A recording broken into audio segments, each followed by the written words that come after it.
Good morning! Welcome sa aking YouTube channel. Ang menu natin ngayon ay sweet and sour na tambakol. Narito ang aking mga ingredients.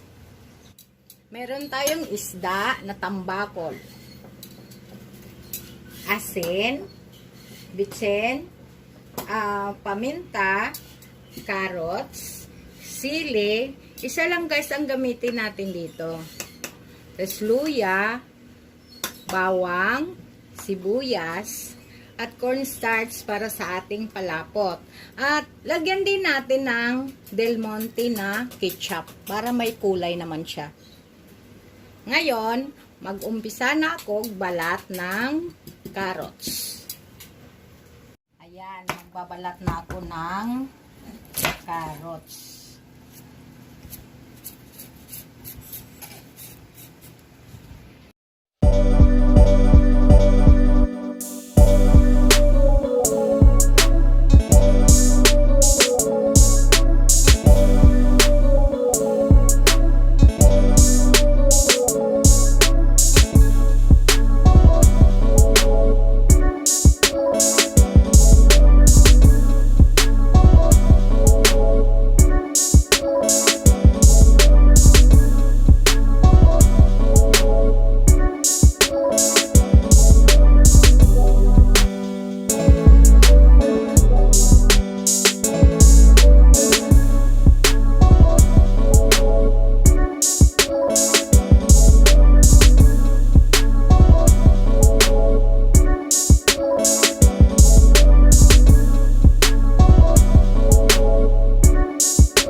Iprito ko na yung isda.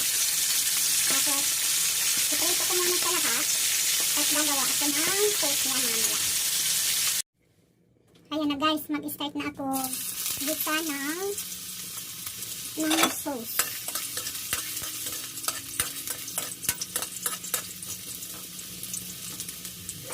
Lagay ko na ang sibuyas.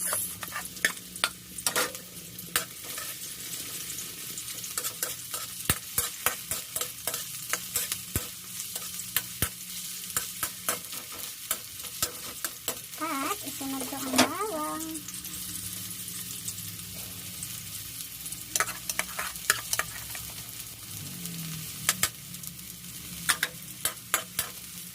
Yan. Igisa lang natin siya hanggang sa lumambot. Ayan, pwede na. Ilagay ko na ang carrots.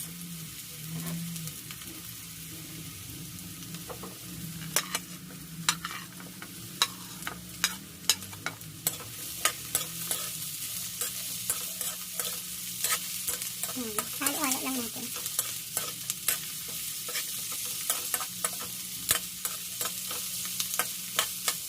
Ilagay na rin natin yung sili.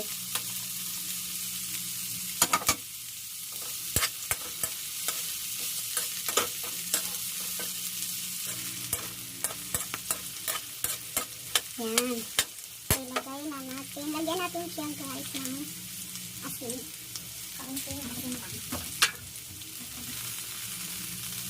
Konti. Tapos, ayan, konti lang din. Ayan pa. At, lagyan natin ng toyo.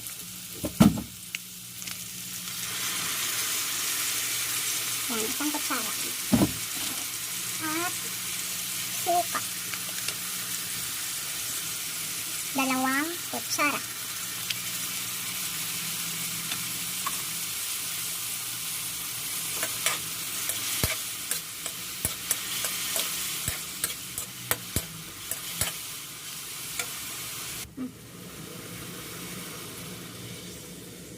Yan.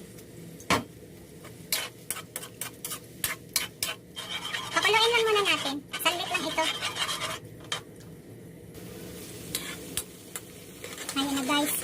Kumulo na. Ilagay ko na yung last na mga ingredients pa nga na iwan.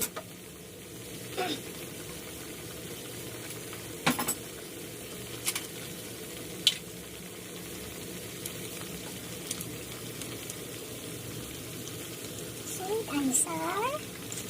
Sweet and sour na Del Monte. Yan, isang kutsara lang guys. Para may lasa lang siya. Pandagdag lasa. Tapos ilagay na rin natin yung isang kutsara din na sugar. Sugar. Yan. Tapos itong pampalapot natin. Isang kutsara lang din to guys. Para di siya masyadong malapot.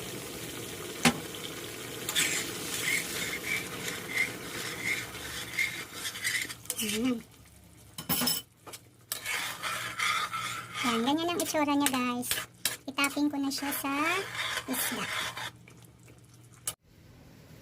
Ayan na guys, ang finished product ng aking linuto na sweet and sour na tambakol.